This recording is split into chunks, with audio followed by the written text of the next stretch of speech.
kalau untuk berbicara standar nilai yang sebenarnya, ya kita adalah standar segambar dan serupa dengan Allah. Itu intinya.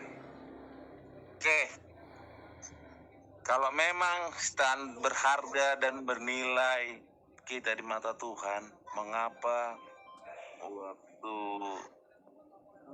waktu manusia jatuh dalam dosa itu atau manusia begitu jahat harus dimusnahkan itu yang di zaman Nuh? Kalau memang berharga ya, itu coba bisa dijawab nggak?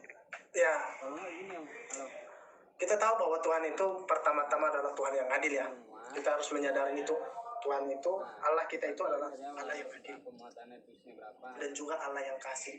Dua pribadi Allah ini tidak bisa kita pisahkan. Itu seperti mata koin gitu. Di satu sisi Allah adalah Allah yang kasih, di satu yang lain adalah Allah yang adil. Ketika manusia itu di zamannya Nuh itu dibinasakan, kita coba bayangkan bahwa ketika berapa dalam pembangunan perahu tersebut, Nuh sebenarnya sudah berkhotbah, sudah menginjili atau memberitakan kabar yang disampaikan oleh Allah terhadap Nuh gitu. Nuh juga sudah memberitahukan bahwa akan terjadi gempa, bertobatlah gitu. Tapi nyatanya pada zaman itu sebangsa daripada Nuh itu mereka itu memiliki habit yang sangat buruk gitu. Mereka itu saling mengawinkan, laki-laki sama laki-laki, perempuan sama perempuan, hidup dengan pesta pora, hidup dengan kecemaran, hidup yang tidak berkenan di hadapan Allah. Dan hanya satu pribadi yang menurut Allah itu adalah senantiasa setia. Tujuannya adalah satu. Kita tahu juga ketika manusia itu dimenasakan, maka Tuhan menyesal, kan gitu. Dalam akhir kata Tuhan menyesal, tapi dalam penyesalan bukan menyesal seperti manusia, seperti anak kecil, bukan. Menyesalnya karena manusia itu walaupun telah diperingati, walaupun sudah diberikan banyak kesempatan, manusia tidak sadar-sadar, maka disitulah Tuhan menyesal atas apa yang diperbuat.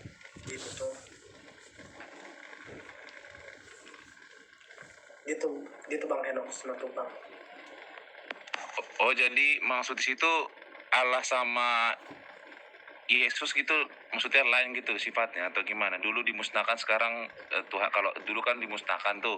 Tapi kalau sekarang Tuhan Yesus kan bilang datang kepadaku orang yang berdosa gitu kan. Ya banyak hal lah Tuhan panggil untuk orang-orang berdosa mencari. Tapi kalau zaman Allah nggak bisa seperti itu, berdosa langsung mati, pegang tabut perjanjian, tabut Allah aja langsung mati, tidak ada belas kasihan. Bagaimana nih menurut berharga nih, manusia ini berharga loh, sekali lagi berharga di mata Allah, tapi Allah matikan. Ayo bagaimana nih kira-kira Pak Pendeta ini? Kalau pandangan saya begini, zamannya memang kita harus akui ya, zamannya mungkin ini menjadi suatu pemikiran yang sangat kritis bagi kita ya. Ketika pada zaman perjanjian lama, salah sedikit tewas, salah sedikit mati, salah sedikit mati. Karena apa?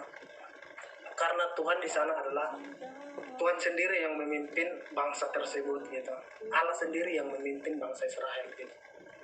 Ketika mereka berbuat salah, makanya kan ada aturan atau ada hukum Taurat yang Tuhan berikan kepada bangsa Israel kan.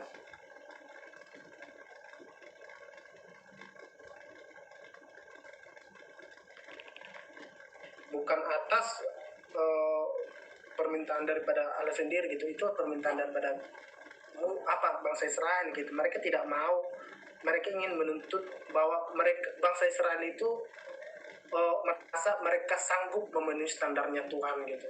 Sebenarnya Tuhan itu sudah menyediakan di dalam perjalanan bangsa Israel sampai dengan perjalanan sampai Yesus. Tuhan itu sudah memberi garis merah gitu ya, garis merah sepanjang jalan mereka untuk membentuk, untuk menunjukkan kasih Tuhan yang sebenarnya gitu kepada bangsa Israel. Tapi mereka selama ini tidak sadar gitu. Dan sebenarnya kalau kita tahu bahwa ketika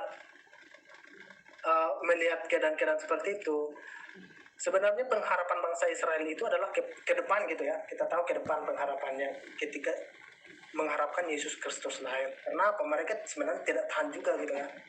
tiap hari salah sedikit buang ke Babel, berzina sedikit, salah sedikit dibuang ke sana, datang bangsa lain digempur terus, ya tiap hari terus orang itu digempur, salah sedikit digempur, salah sedikit digempur.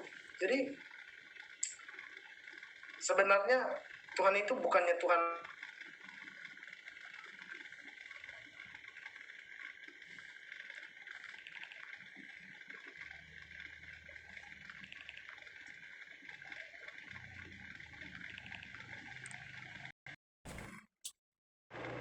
musnahkan mereka gitu. Karena apa? Kebebalan hati mereka. Itu sih. Kalau di zaman sekarang, zaman kasih karunia sudah beda gitu ya. Sangat mungkin kita berpikir ya di sini enak-enak kali ya. Ya ketika kita berdosa tidak langsung dimusnahkan gitu, tidak langsung atau tidak langsung dimatikan gitu kan. Harusnya begitu. Tapi Tuhan berkata lain, bahwa sebenarnya ketika makanya ada firman Tuhan yang berkata seperti ini, jangan menganggap sepele atau menganggap rendah kasih karunia Tuhan gitu. Sebenarnya itu adalah teguran gitu. Karena kita sebenarnya hidup kita itu sebenarnya lebih berat daripada orang itu. Mereka itu untung kayak gitu. Kalau kita bagaimana? Sangat berat gitu, mengikuti hukum standarnya Tuhan Yesus Kristus gitu. Sangat berat. Itulah yang harus kita penuhi. Itu sih menurut pandangan saya. Makasih, tapi walaupun aku belum puas ya udahlah, apa-apa deh. Ya tahu lah kalau ketidakpuasannya karena ya mungkin Reksi Tembunan bisa menjawab. Gimana? Reksi. Ini pertanyaannya gimana tadi, Le? Pertanyaannya begini. Jadi gini, tadi kan berharga dan bernilai mata Tuhan nih kan. Tapi kan kita melihat di zaman Nuh orang dimusnahkan Tuhan tuh karena sangat begitu jahatnya. Ini Allah ya, teokrasi ya. Sekali lagi teokrasi, kepemimpinan Allah. Oke. Terus lalu sedang bagian-bagian dalam bagian-bagian tugas dalam bangsa Israel ya, megang yang bagian Lewi, pegang tabut perjanjian Allah. Jadi kan siapa aja yang pegang tabut perjanjian Allah langsung mati. Terus setelah itu kan manusia ya, manusia yang mati ya, bukan kucing yang mati ya, bukan hewan yang mati, manusia. Terus abis itu orang yang ngomong sama Elia tuh mengenai tanah, mempermainkan tanah itu, menjual tanah itu, tanah berdarah itulah aku bilang. Iya, itu aja langsung mati loh, nggak pakai main-main, langsung seketika itu. Terus Elia, anak kecil aja yang kecil nih, bayangin anak kecil menghina botak, dirobek anak kecil sama siapa? Sama beruang itu kan, langsung. Nah, itu bagaimana yang disebut sebagai bahwasannya Allah bilang kita tuh manusia sebagai berharga di mata Allah. Nggak ada belas kasihan di zaman teokrasi. Namun sekarang, di zaman sekarang ini, di zaman Tuhan Yesus, kita nih free will, kehendak bebas. Kita mau jahat, tapi kembali lagi Tuhan ini selalu datang untuk kita gitu loh. Karena Allah sudah menjadi manusia. Bagaimana itu menurut Pak Reksi juga kalau bisa ini? Oke, siap. Jadi pertanyaan intinya, aku bertanya dulu gini, Le. Nggak ada zaman Allah, zaman Yesus, buat zaman PL dan zaman PB lah. Jadi berarti kalau buat Allah zamannya Allah dan zaman Yesus berarti beda dong. Berarti Tuhan kita dua dong nantinya. Zaman PL dan zaman PB. Jadi di zaman PL memang seperti di firman Tuhan, mata ganti mata, gigi ganti gigi kan. Jadi ya yang berbuat dosa ya harus hukum mati. Nah, itu di zaman PL. Karena apa? Dan itu sudah peraturan dan hukum pada waktu di zaman perjanjian lama gitu ya. Sekali orang berbuat dosa ya harus dihukum mati. Tapi kalau di zaman kasih karunia, yaitu sudah di zaman PB, berarti masih ada belas kasihan, yaitu kasih karunia tadi ya. Karena di Yesus yang mengorbankan dirinya mati di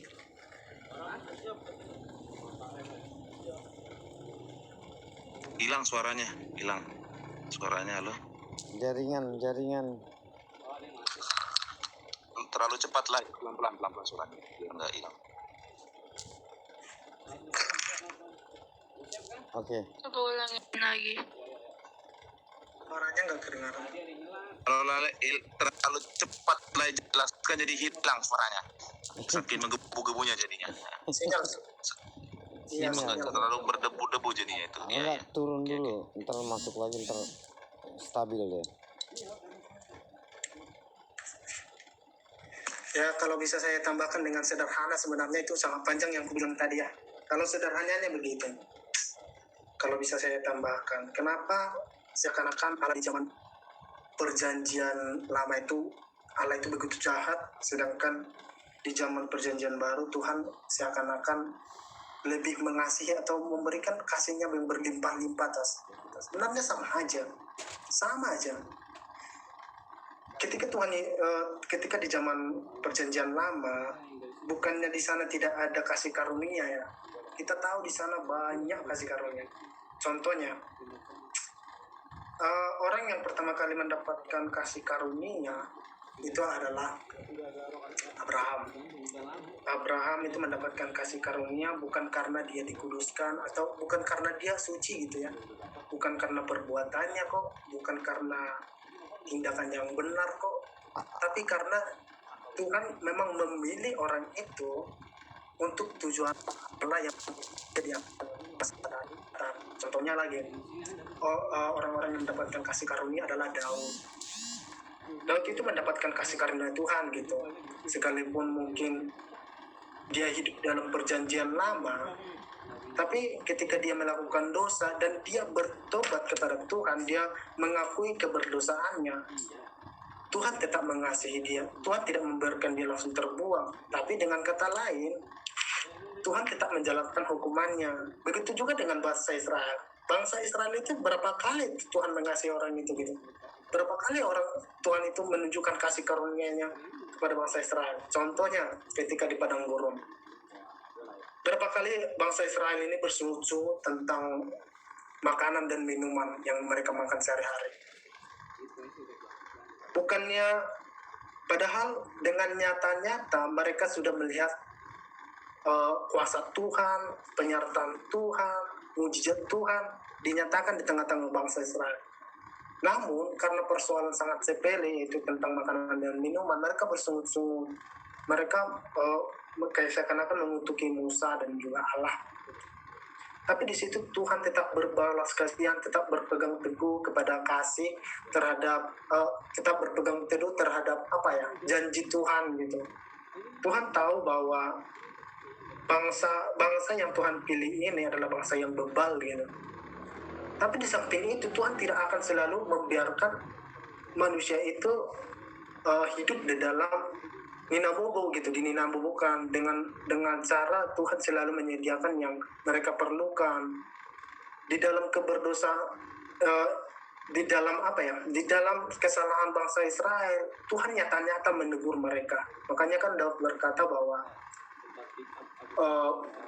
Tuhan itu menegur orang yang dikasihinya, menghajar orang yang dikasihinya gitu. Daud sendiri yang berkata begitu. Dan di tengah-tengah bangsa Nuh, seperti yang tadi, bukan tidak ada kasih karunia Tuhan atas bangsa itu. Beberapa kesempatan Tuhan sudah berikan. Namun ada aturan-aturan yang manusia sendiri minta, yang bangsa Israel sendiri minta, yang kepada Tuhan, yaitu hukum Taurat gitu kan. Hukum Taurat itu bukan Tuhan yang memberi, Tuhan yang rindu, tapi karena bangsa Israel itu merasa mereka sanggup memenuhi standarnya Tuhan. Dan ketika mereka salah sesuai dengan perjanjian, mereka harus mati dan binasa gitu. Kalau kita tarik bahwa kenapa ketika bangsa Israel ini keluar dari bangsa Israel tidak ada hukum Taurat, sampai dengan mereka sampai ke Gunung Sinai, orang itu tidak langsung melulu dihajar Tuhan begitu saja, bukan. Tetap kasih karunia Tuhan, tetap dalam kasih karunia Tuhan. Tapi ketika mereka sudah merasa sanggup memenuhi standar Tuhan, disitulah manusia itu, bangsa Israel itu mendapatkan, kalau mereka berbuat benar di hadapan Tuhan, mereka sanggup, maka mereka akan diberkati Tuhan. Tapi ketika mereka salah atau lari daripada jalan Tuhan, mereka akan dimusnahkan Tuhan. Tapi walaupun demikian, Tuhan tetap menaruh balas kasihannya terhadap bangsa Israel. Makanya sampai sekarang kita tahu bahwa garis keturunan yang dipakai Tuhan untuk menyelamatkan dunia itu bukan dari bangsa lain. Tuhan tidak langsung membuang bangsa Israel begitu saja ketika mereka berdosa, bukan.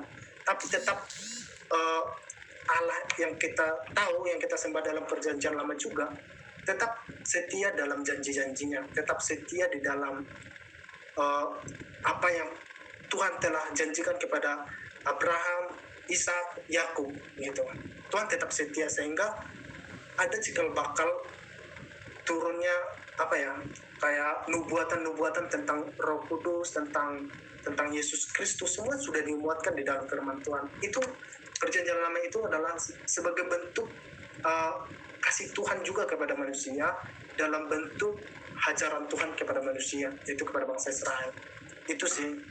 Kalau zaman sekarang kan kita tahu bahwa kayak seakan-akan Tuhan itu ya membiarkan begitu saja orang berdosa. Bukan, sebenarnya bukan. Karena firman Tuhan berkata, kan kita tahu bahwa firman Tuhan, jangan anggap rendah kasih karunia Tuhan.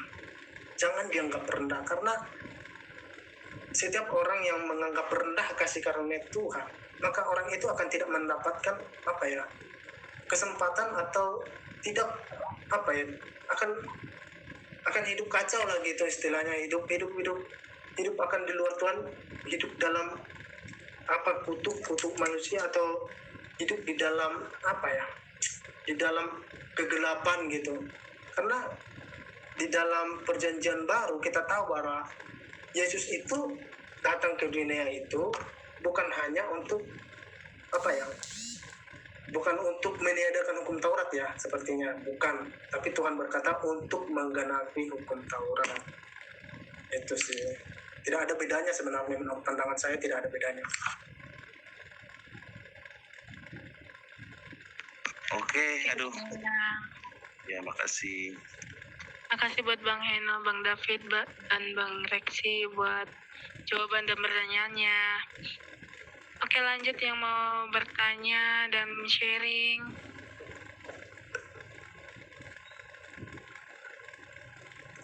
Ada yang mau tanya atau sharing? Oke, Kak Susi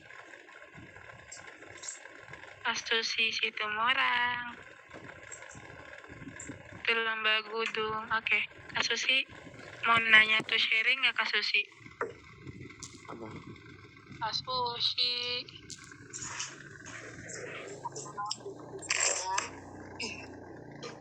Apa? Nggak dengar ya suaraku. Dengar. Iya, ulang. Oke. Selamat malam. Iya, malam. Aku mau Malam. bertanya, atau nggak tahu juga lah, cuman pendapat Bang David gimana. Kan tadi bernilai dan berharga. Misalnya nih, dalam pelayanan kita memaksakan diri. Kayak contohnya, kadang gereja kami ini kan, kami tuh dalam pelayanan kayak misalnya nih, petugas-petugasnya ini kalau datang ke gereja langsung ditunjuk. Jadi kayak misalnya itu jadi terpaksa gitu. Jadi kayak melayani Tuhan itu terpaksa. Apakah dalam terpaksaan itu